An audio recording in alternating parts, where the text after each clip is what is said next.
Test. I've got to keep my sweater on. It's cold. There's Pastor Jody. She's here to introduce us. And here we are, session number 2. I got to tell you, I was shook by session number 1. We just met in the bathroom about that. Oh, man. All of us. I tell you, she ministered to both of us. But we're not going to continue on about how to handle grief, although there is that opportunity in marriage. Well, here we are. Jesus. Grateful that we're here and honored that pastors, because I'm telling you, there are some amazing marriages in this. We are so honored to do this because there are marriages in here. Celia, Larry, Coach and Jeannie, Laura. Coach and Laura, yeah. I mean, Miss Norma, Buck, just wonderful, solid marriages that, you know. Well, and then you look at some of our younger couples, Josh and Molly Joe. Yes. Ty and Sarah. I mean, it just goes on. Justin and Kelsey. All of them. Blair and So- Michelle, Jason and Sharon. Blair's expecting the mention. He's the baby boy. So I'm going to start with 1 Corinthians 13. But I'm going to change it up. You can use this in your marriage. Marriage is large and incredibly patient. Our marriage is gentle and consistently kind to all. It refuses to be jealous when blessing comes to someone else. Our marriage does not brag about one's achievements nor inflate its own importance. Our marriage does not traffic in shame and disrespect. That's huge. Nor selfishly seek its own honor. Our marriage is not easily irritated or quick to take offense. Our marriage joyfully celebrates honesty and finds no delight in what's wrong. Our marriage is a safe place of shelter, for it never stops believing the best for others or for each other. And our marriage never takes failure as defeat, for it never gives up. I think that's probably the core. Ours is a blended marriage, a blended family. Yes, ma'am. Yes. Was that in there about it doesn't keep records of wrongdoing? That's a different translation. I was in the Passion. That one ministered to me. I was- whenever I read it, because I did. That was my deal. So, We'll get to that. okay. I promise you, we're going to get to that. So I'm on the wrong side. are you on the wrong side? I'm on the wrong side. Okay, I feel better. Yes. Is that, you don't have a bad side, so it don't matter. And you know, that brings up in front of me. See, in our marriage, we've been here. This is wonderful when we're here. A lot of times it's down here. And there have been times where it's, Yes. and I mean, yeah. We've been a lot of different places, so there are no perfect marriages. There are no perfect wives. There are no perfect husbands. But if you continue to believe in one another, and if you refuse to quit, I'm telling you, I see too many quitters. You're going to find perfect moments and perfect memories, and that's what it's all about. You just keep going on. So, ladies first, let's talk about your background, how you're growing up, your mom and dad, what that looked like. So when I grew up, I was the only girl with three brothers. I was the second in line, and my brothers were, well, they were my life, especially my oldest brother. He's my hero, and we fought all the time. I mean, we fought all the time. And I'd hear Mama screaming, "I'm going to beat the tar out of you kids if you don't stop it," because she didn't like to get up. She just yelled at us all the time. So our house was a house of screaming. "Y'all kids, stop it!" So that's kind of, I carried that on. It's like a house of mad Italians. But that's good. I like that. My mom was I thought she was weak. Now I know better. She was a very meek, Jesus-loving, trusting, faithful woman of God. And she had us in church all of my life. My daddy, he loved the Lord. He was an alcoholic. He was not abusive physically, but mentally. Oh, God. An alcoholic can hurt your brain, and I'm not kidding. But for the most part, I loved my daddy until I got to be about a teenager, and then I hated his guts.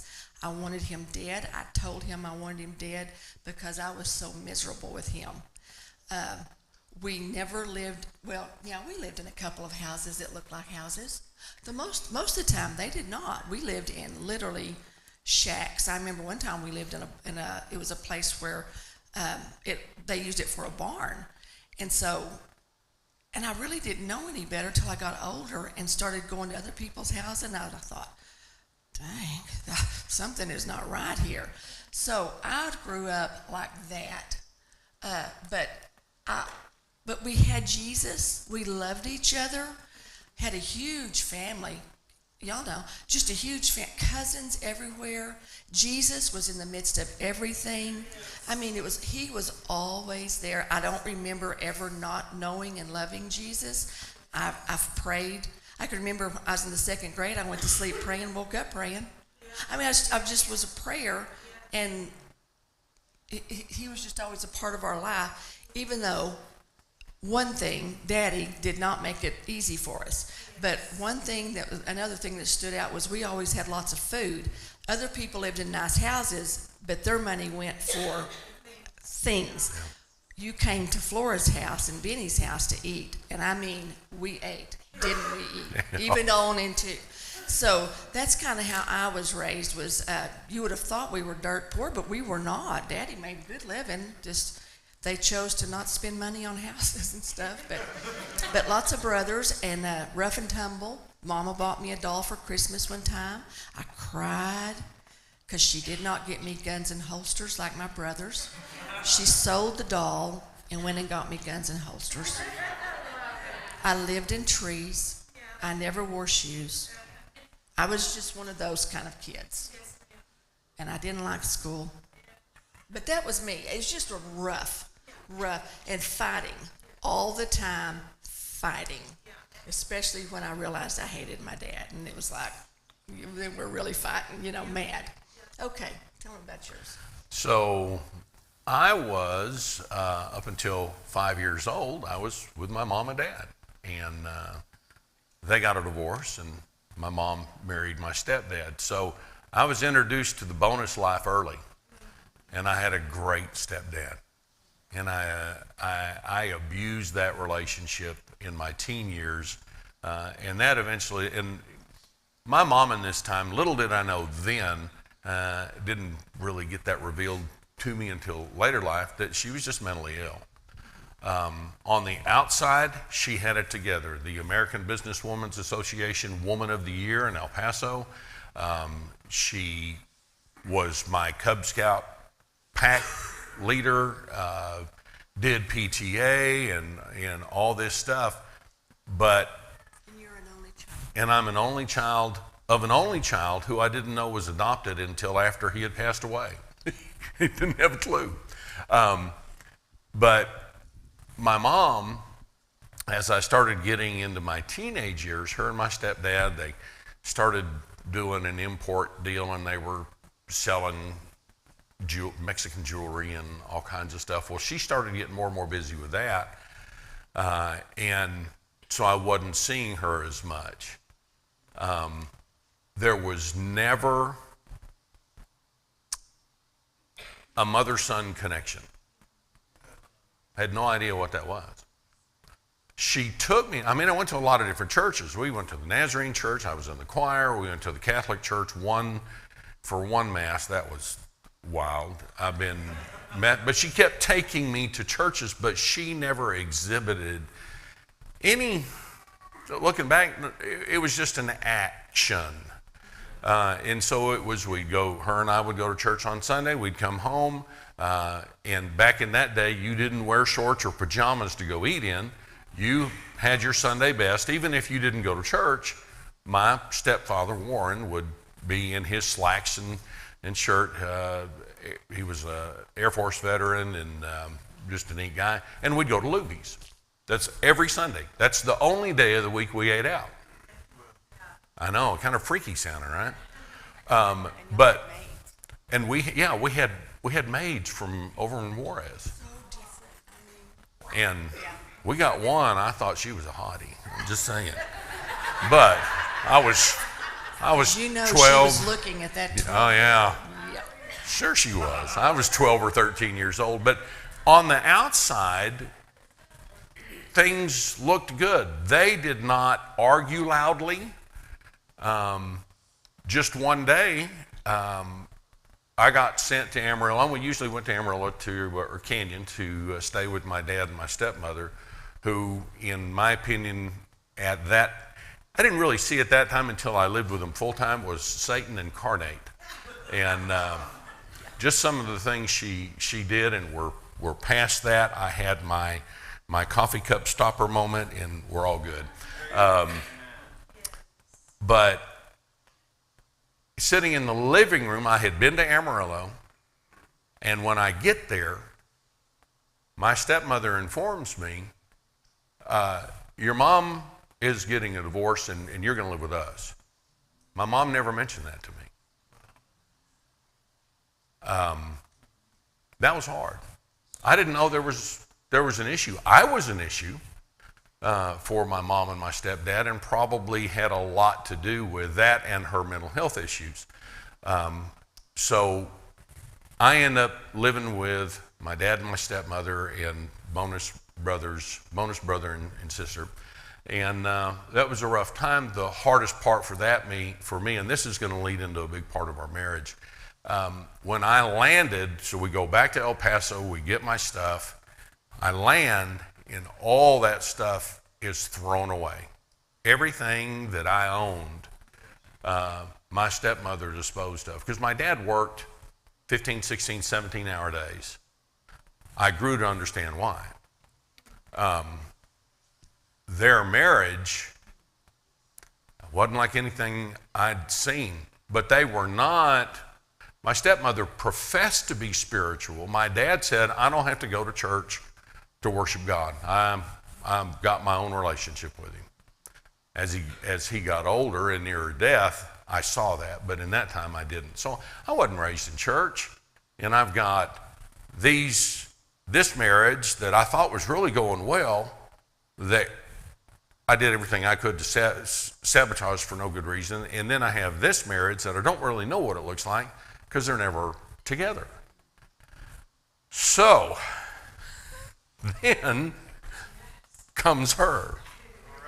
I am on the air on a radio station in Amarillo, Texas. I'm on Amarillo Boulevard, which is where the prostitutes work. But we're on the far end. It's not like we're in. The bad prostitutes worked at the end. The other ones got to come up west a little bit. So I play the song "Lonely Women." Go ahead, you do. Yeah, he is married. He leaves home. Yeah. He gets married. They have 2 children. That's when the drug stuff started. Yeah. And they got Glad a you brought divorce. that up. Yeah. And so I'm in my second marriage. My first one, it doesn't count. We were 16. I wasn't pregnant. I just wanted out of the house because Mama knew I needed out of the house. And so, but that was a joke. That lasted 3 years. But so then I'm married to my second husband, and he's very, very abusive, physically abusive. I guess mentally too. I guess that kind of makes you crazy. You Sure. know? But he's very physically abusive. And so I'm leaving again because I've left probably my 10 or 11, whatever the statistic is, because I was absolutely a statistic. But I had started going to church back when Jimmy, my second oldest son, was about 10 months old. Is when I was driving, because I hadn't been living for the Lord at all. Even though I knew he was there, I wasn't living for him. And I'm going down the road to pick up my Fuller brush order because I had my friend bought it. And so anyway, I'm headed to get my Fuller brush order, and all of a sudden, I'd left Jimmy at home with his daddy. All of a sudden, the glory of God fills that vehicle and says, it's time. I have to drive off the road, get in a parking lot, and just melt in his presence. It was so tangible. That's all he said. It's time. Because he knew I hadn't been living right for about probably 13 years. And so then I'm going back to church by this time. My husband didn't. But anyway, I had left again just to get out of this. My sister-in-law was determined I was not going back this time. So she takes me out to find a boyfriend. I mean, I'm fresh just in my new place. And she I don't go to bars, so she takes me to a truck stop. And she found me a little guy, and he's about this tall. He has long hair and his shorts, and he has tattoos on his knees. And I'm like, no, I'm just not. I'm just not. I can't do this with him. So we're driving around, and we're listening to KDJW, and he's on the air. I have no idea who he is. Okay, go ahead. And so I'm a pretty young, I'm a part-time DJ guy. Because at this point I am separated from my wife, who rightly so left me while I was in county jail on some hot checks. It's my man.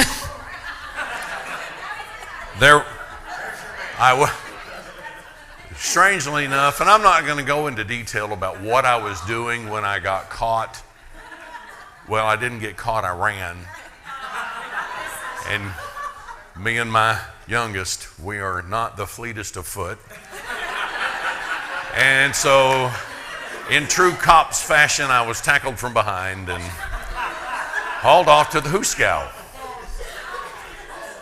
So, I'm on the air. I'm trying to, at this point, I still think I'm trying to work things out with my first wife, and that just wasn't going to happen. So I play a song because I'm feeling a little on the amorous side. I mean, I've been separated from this woman for a while. It's been a while. So I play the song, Lonely Women Make Good Lovers. And I get on there with my suave and debonair. Any of you lonely women out there, give me a call. It was the cheesiest, worst DJ moment on the planet. My sister-in-law hit the brakes. She pulled over, because there were no cell phones, and she called. She's like, we've got one. So we get this phone call, and we know there's two women coming, and the guy, we're getting close to midnight, and the guy going to relieve me, his name's B.B. Brown. And I said, B.B., because we have one-way glass, two front doors, and they're both one-way glass. I said, run up, lock that door, and when they come in, check them out. If they're no good, don't answer the door. Well, BB's more desperate than I am. And I'm standing there, and me and BB are talking, and here they come walking down the hallway. And she's wearing like a pajama shirt down to here. I am not interested in looking for anybody at this point. I was kind of interested. Remember, it'd been a while. So we visit. I get off the air, they leave.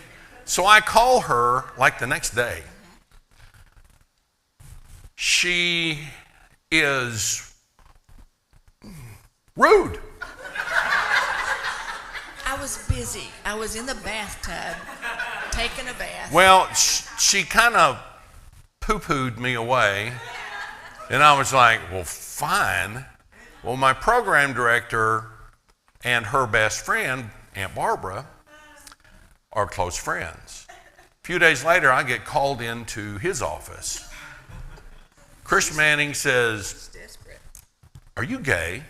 I was like, what are you talking about? He goes, well, I heard these two women came up and she was interested and you haven't pursued her. And I was like, whoa, back up, Jack. I called, told him the story. He says, well, I would suggest that you try that again. So let me interject something here. Whenever I left my second husband, now my first one, he's 15. He kind of stays with his dad, some stays with me, some. It wasn't stable with him, I promise. And that wasn't his fault. But I was a housewife forever. So when I see women sitting, I still have to adjust. I mean, not sitting. When I see women that are housewives, I still to this day have to think, you better get some money. You better make sure you're taken care of, because I was a housewife. And when I finally decided to leave, I'd only been working just a little bit. There was no money saved up. My ex-husband made good money. So when we filed for divorce, he got the best lawyer in town, and he won custody of my two boys. So my lawyer even said, I don't think we can do it. You can't beat him. She's like, that matter. What, Crawford? Yeah, Nita, yeah. And anyway, so he got my babies, but Jason was still with me and hadn't gone home yet. And but then he went home. This is from the phone call when I was in the bathtub. Mm-hmm. And then Jason went to be with his daddy.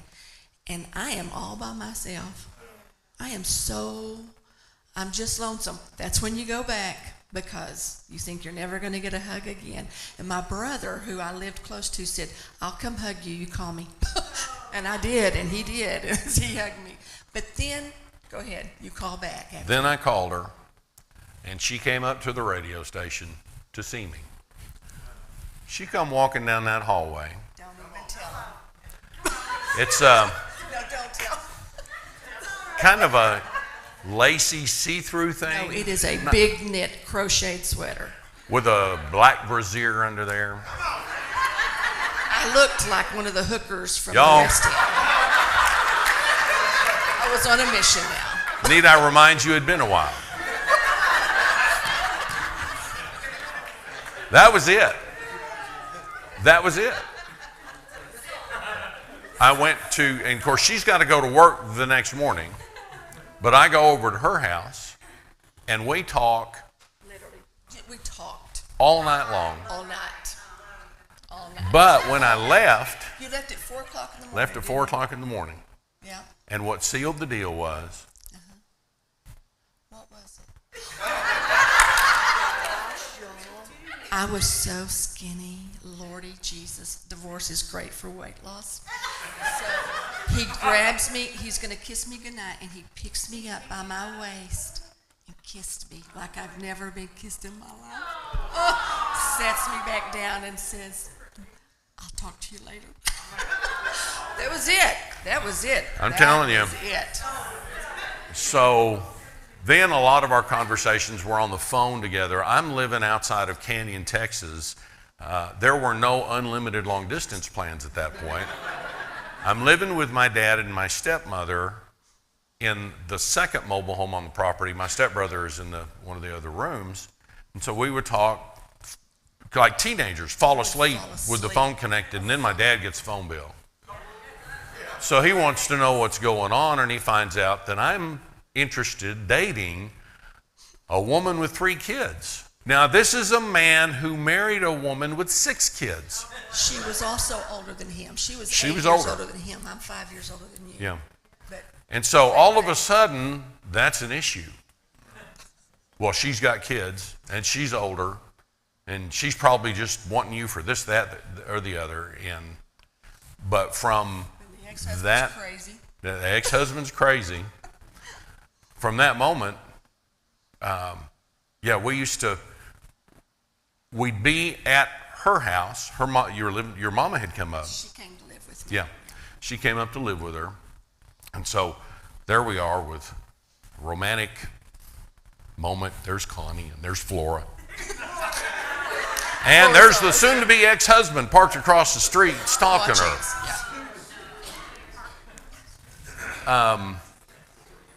But there's a facet of our marriage that is near and dear to me, but it's because it works for us. We don't want to be apart. Period. So sometimes when we get invited to things, we weigh being together, just hanging out, or being in a big group of people. Maybe that's not always right, but for us, that's what is work. Right now it is. But then we got divorced. You got divorced first. I divorced. Mine was final February the 8th. That is the day of great celebration. I was delivered from Egypt. I'm not promoting divorce. I'm not. But if you're fixing to die, you need to get out. And you need to get out as fast as you can. And don't you look back and don't be a statistic. So, and I'm not promoting divorce, no. But I wrecked that first marriage. He did. That was me. She needed to go. She was a precious lady. She really was. But we married the very next day. I doubt that it was 24 hours. February 9th, Clovis, New Mexico. Woo-hoo! Yeah. And by this time, his dad and mom liked me. Yeah. Yeah, was much. They drive us over there. Anybody, but his daddy did. Yep. Yeah. Okay. So now we're married. So now we're married, and it's a piece of cake from there. Yeah. Then the kids come in. And he has 2 boys. I've got 2 boys that are in Albuquerque. So now we have 5 kids. Yeah. That's a crew. And I'd had experience. I've been a bonus. I got this. I've lived with my dad who took care of bonuses. Little did I know that what I saw of him taking care of this other woman's children, that in a lot of instances I thought, you guys are Jake leg crazy. They hated him. And I didn't know that until the night after his funeral. Nevertheless. So I had some experience, and so taking up her sons as mine, or at least sharing in that, was not foreign to me. What was foreign to me was if I said something to them in a disciplining kind of way, because they had been through enough. Yeah. And I didn't want any man talking to my babies unless it was a perfect way. Don't you try to correct them. Don't you do anything. And I've always been kind of on that wild hippie side, for real. He came in Dockers and button-down shirts. I was not the Bob you see now. But I remember Blair, he tried to get you to wear Dockers to school in junior high, didn't he? He did. So he's that. He would have looked nice. And my mom and dad never made us say yes sir, no sir, yes ma'am, no ma'am. That we respected and honored them, but we didn't say that. To me, that was very military. His daddy was very military, stern. So he wanted my boys to say yes sir, no sir, and yes ma'am, and no ma'am. And it was like, I don't think so. No. So the fight ensues. I mean, for at least a good 2 years, I couldn't let you say anything to my boys. It was horrible. And there's a key element of our marriage. I'm non-confrontational. He's not. That's all I know. Well, that's all I know is fight. From little girl, fight. Well, all of my confrontation leading up to her was crushed. I remember getting in trouble, and rightly so. I went out, I think I was 15, got really, really drunk, wrecked my stepbrother's collectible Chrysler car with a little push-button transmission. And when my dad came home, fortunately, my stepbrother Ken was there, because Jimmy, my stepbrother, called him and kind of told him, Big Bob's on the way home from the feedlot, and it's not going to be good. So my dad gets every bottle of alcohol that he has. And I can hear Ken. I'm in my bedroom, and Ken's telling him, Bob, don't do that. He goes, if he wants to drink, I'm going to show him how to drink. His daddy is 6'6" and weighs probably 300 at that time, 275 to 300. Yep. Big, strong. Huge hands. A big enough man that he would pick some of the smaller heifers and steers up in the feedlot. If they got jammed in the gate or something, he'd go pick them up, carry them, and get them out of trouble.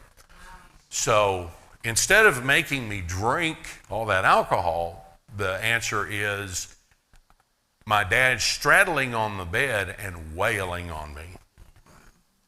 So he wasn't always that way, but I knew I'm not going to confront him. I'm not going to confront my stepmother. I'm just going to lower my head. But the peacekeeper in me came out of that. But for her, she wanted to fight. I didn't know what to do with that. Not at all. Plus, we got pregnant. We were married 5 hang on. weeks. We've got. I'm on the air. My ex-husband had a vasectomy. I wasn't going to have any more babies, and then along comes Bob. And 5 weeks, I'm pregnant. So already my motherhood brain is not right because I've lost all of my babies in custody, and you don't have yours. And I didn't want to go through that again. So when I found out I was pregnant, she says, "Do you want to get an abortion?" I'm like, "No, I didn't want a baby, but I couldn't do that." So we had a Blair.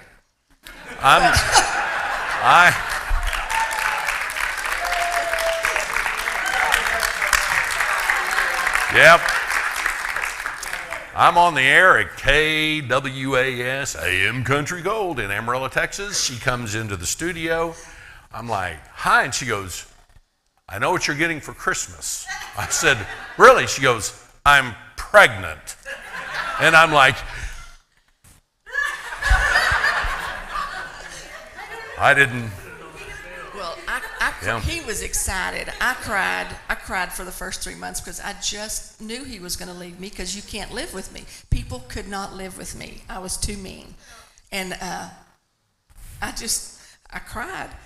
But then he was born, and Bob kept staying there and just letting me punch him. And I didn't hit him physically, but just kind of wreck him with my words and stuff.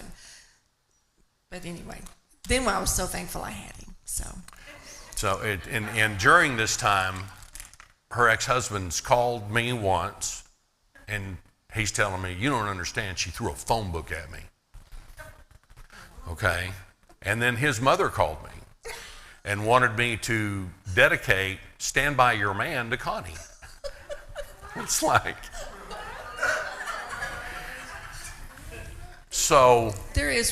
Listen, there's 2 good things that come out of that man, and that's my Jason and my Jimmy. Yeah. And despite me and your daddy, man, my boys are good boys. They are. They are the best boys. I want to tell you that his daddy softened, and he was a better man when he went to see Jesus, wasn't he? Yeah. And he knew Jesus too. He did. Hey, I mean, when Jimmy got married, I'm pinning Jim's boutonniere on his jacket. I mean, so through all this, how have we made that work? She has never, ever, 2 things: lied to me for any reason. And she's never criticized me to anybody outside this. She doesn't talk about, "Well, I wish my husband would do this to another woman," or "I wish my husband was more like your husband." Never. Now, I could say, "That works for us. That will work for you." That will work work for you. And you can stop that immediately. Because I did do that with my first two husbands, but I didn't like them. That's just the truth. So there was no honor, no respect there. So, but I love him. I love you. And ultimately,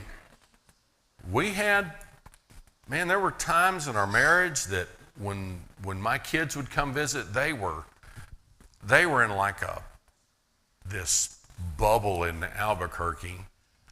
It was them and their mama, and their grandparents just doted on them.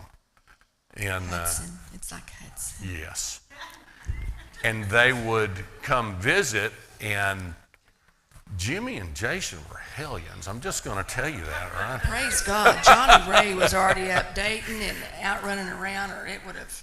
Well, in most instances, they really weren't together that much in the early years. But if we had an argument and it escalated,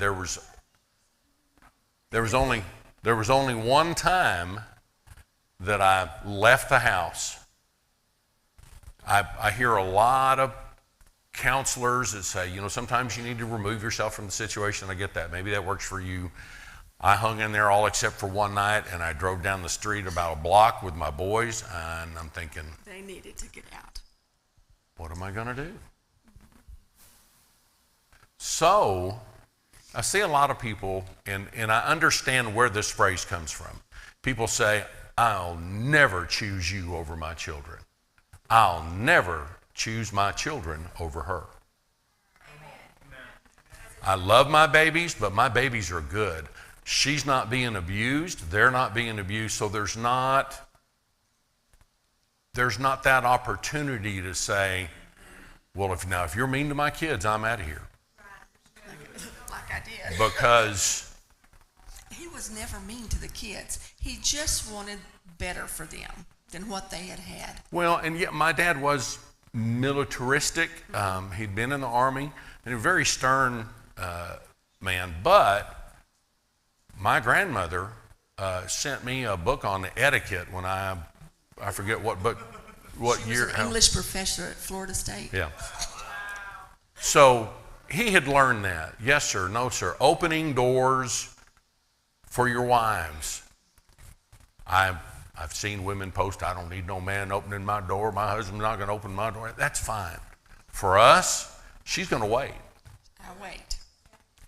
The first time his mom and dad wanted to meet me and they took us out to eat, y'all, this was much because I did everything on my own. He cut her chicken up for her so she could eat it. That when they were together, he took care of her. Yeah. And I cut my own food. But I don't open doors. I don't do a lot of stuff. And that's where honor in our marriage, we have, even in the hard years. Okay, so here's, my kids are in Albuquerque. Man, I want to be by my boys. But I make the choice to be with her and hers, and we agreed that. I think it was when Jason graduated. When Jason, I didn't think it was that long. But we had agreed. There was a time when she said, when we get to this point, we can go to Albuquerque and you can spend time with your boys. And we got to that point, my boys were good. I've got relationships now.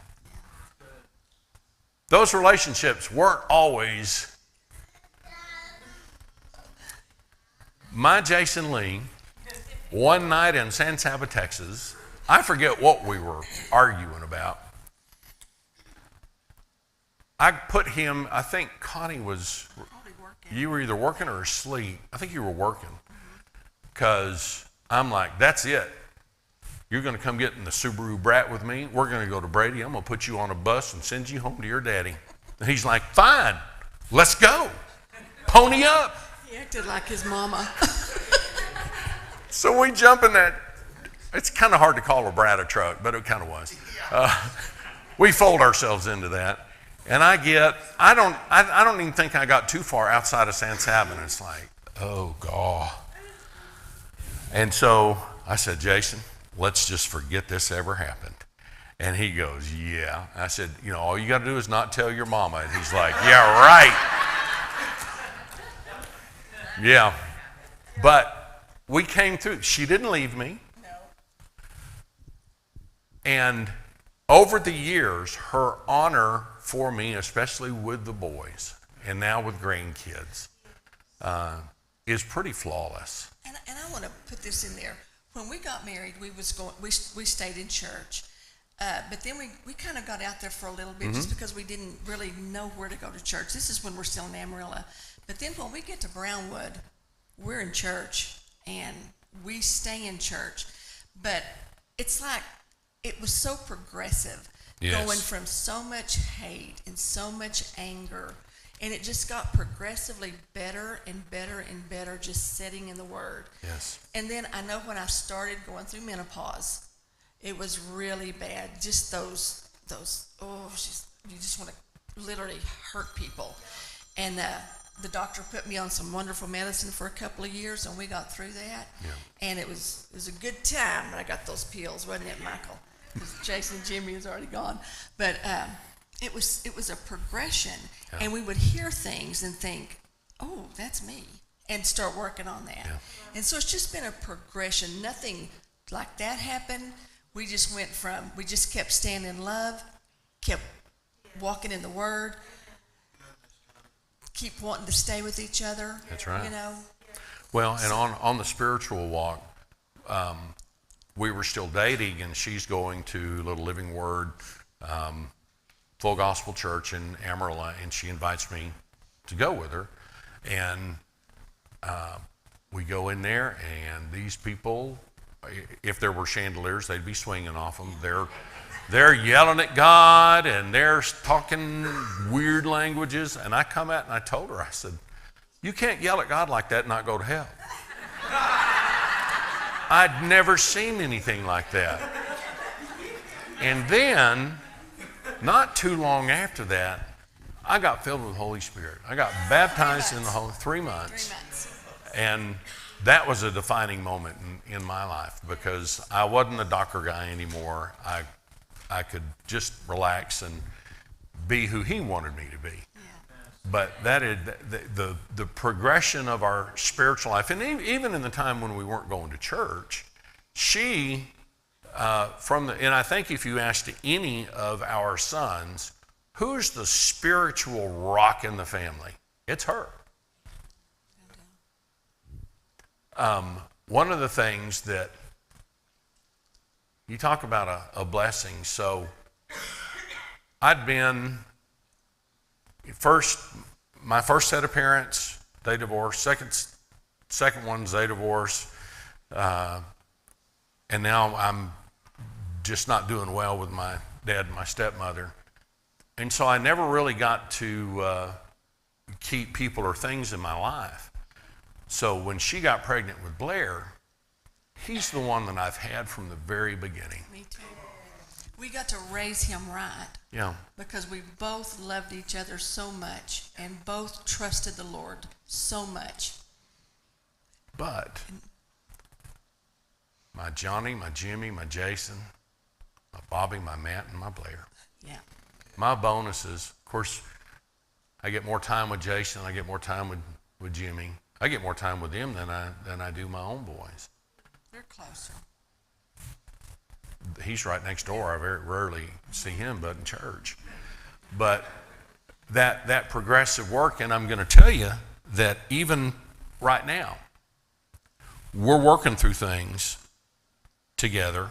I think some of them have bubbled to the top here just recently, and it's not a marriage issue, but it's something in our life that we recognize. Miss Sherry, you're a big part of that now. The thing is, we didn't stop. We didn't quit. Nobody walked out. We didn't take a break. Where I think we are most different is I don't know a lot of couples that spend the kind of time. We didn't always spend all of our time together. I was telling her this morning, back when I was working at KOXE, I was doing professional photography, working a lot of hours between those two. She never complained. She was just working. She was working, and then on weekends she was working, taking care of the house. And then when we did finally get an opportunity to work together, from that point on, that's the desire of our house. It's 15 years, wasn't it, that we were? 2005 to 15 years. Yeah. So 15 years, and so now, I'm at a radio station, and she comes in 3 days a week and works with me. So they let me come and play at the radio station, so I can be with him. So sweet. But that works for us. But that's because we both agree on that. I know relationships where women go do their things and men go do their things. As long as you are in agreement on that, more power to you. But from a man's standpoint, guys, if you're taking off, heading off on trips, and you know that your wife is not in support of that, you guys need to come to a middle ground. That's where you need to show honor. And that is, what'd you say? Honor is just preferring someone else, yeah, and lifting them up, and taking care of their needs. Now, that doesn't necessarily mean my way or the highway. We've just never really had that. Now, I just want to throw this in here.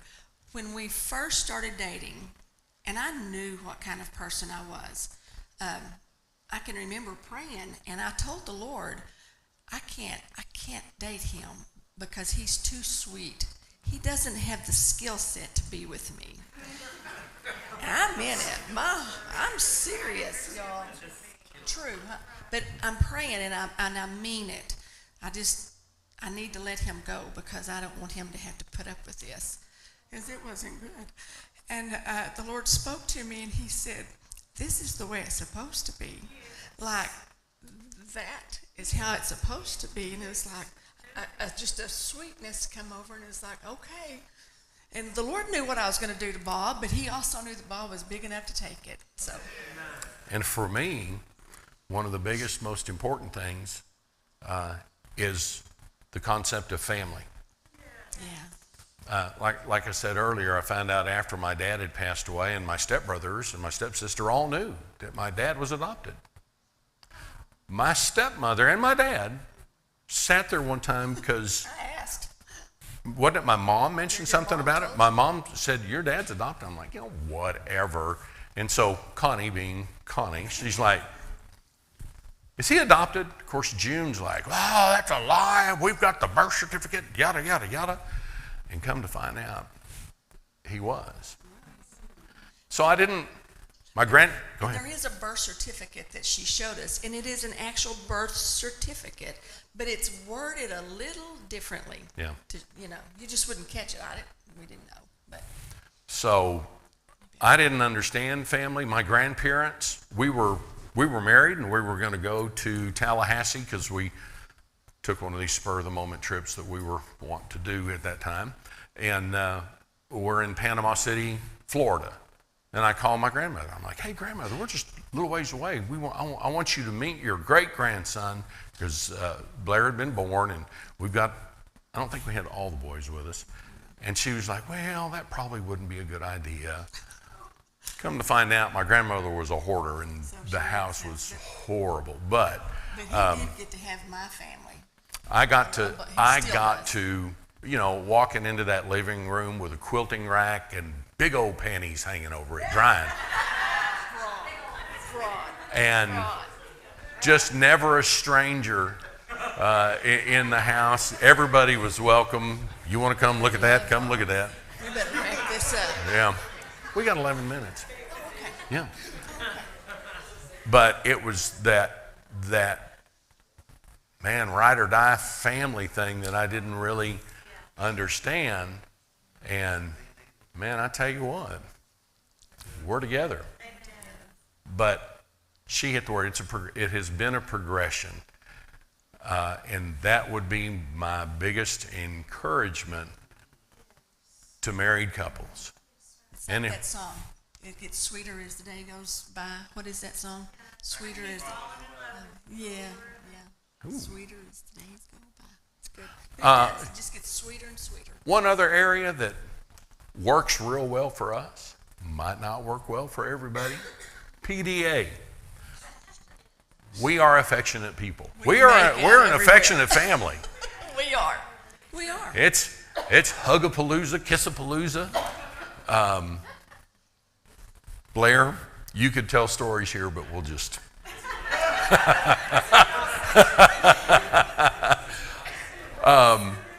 and again, that is an area just like separate trips. You may have married someone who is not as touchy as you. There's got to be a middle ground. There does. We have to prefer each other. We have to prefer each other. And sometimes that may be hard to do. It hadn't been hard for us, but I love you so much. That's my girl.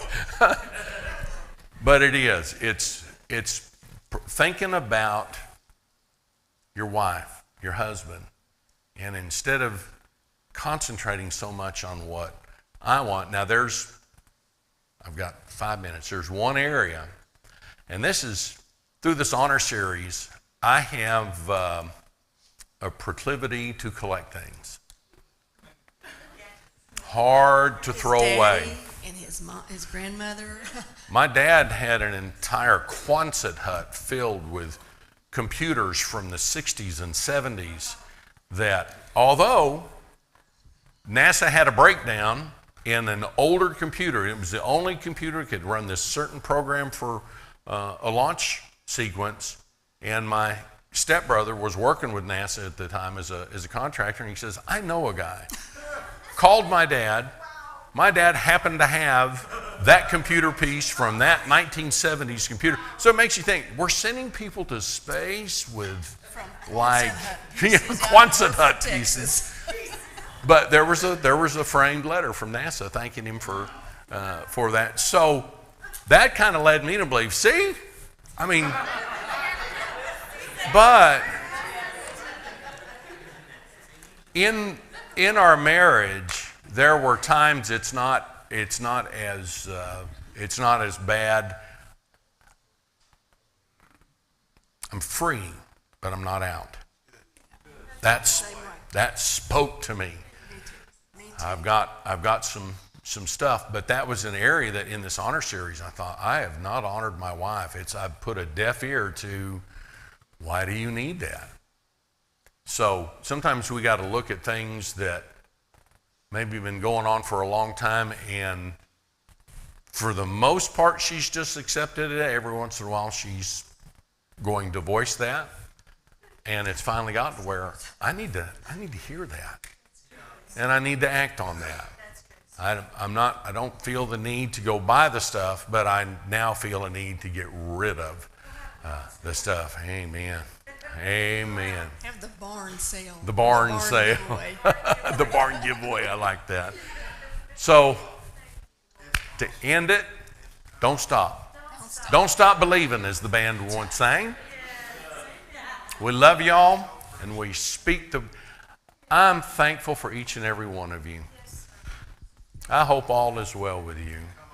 And I hope that you're as strong in body as you are strong in your spirit, that you're as healthy in your body as you are as strong in your spirit. And the turn is here. Some of you have had turns, some are having turns, and some of you will. We will all experience, I think we'll experience turns well after this, because His Word is a progressive work. We are progressive works. And Glory Weekend is a progressive work. We love you all. Thank you.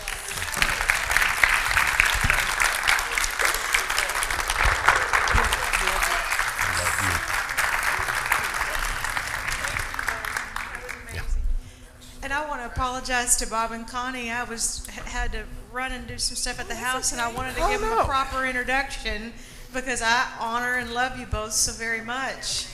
So, and I know the house does, so forgive me for that. But if you didn't know Bob and Connie Crooks, you do now. And you see how, pardon the phrase, user-friendly they are because they just are themselves. I've had the honor of working with them outside the church and growing along under them and God using them in my own life. But that was wonderful. Thank you both. Thank you so very much. It was so good. And God's not through. God is so not through. I love, we're triune beings. We are spirit, we have soul, and we live in a body.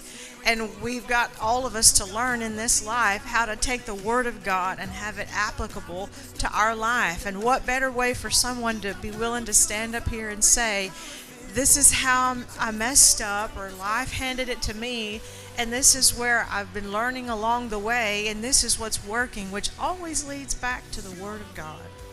Amen? That's what I am hearing. Yes. Please. You don't have to ask me. It's your house. It's our house.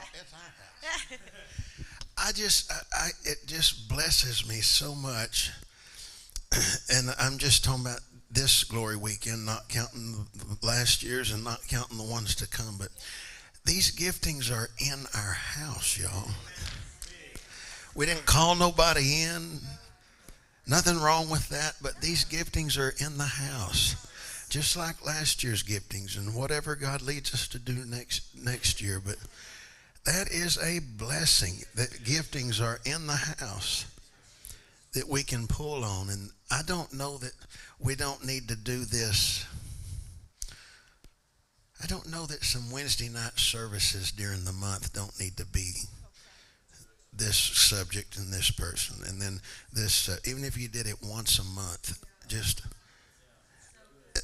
we just have so much here that God's blessed us with. And I just think it could be powerful. I'm not trying to figure vision out in front of you, but when you're stirred with it, we just have so much in the house available to us. How many of you got, and none of the speakers need this. I'm just wanting the testimony if it's there. How many of you, let's go to the first service right quick and we'll tie this up, in the overcoming grief and the natural tools. If you got something that life-changing out of that, raise your hand. Look. Powerful. Out of the marriage. Look at the hands. All this is right here in the house. And it just blesses me that we have this in the house. Not counting the next ones to come. And so, I don't know. I'm going to go look at a calendar real soon. If you get a text about a Wednesday, just reply yes. Yes, we did pray about it. Just say yes.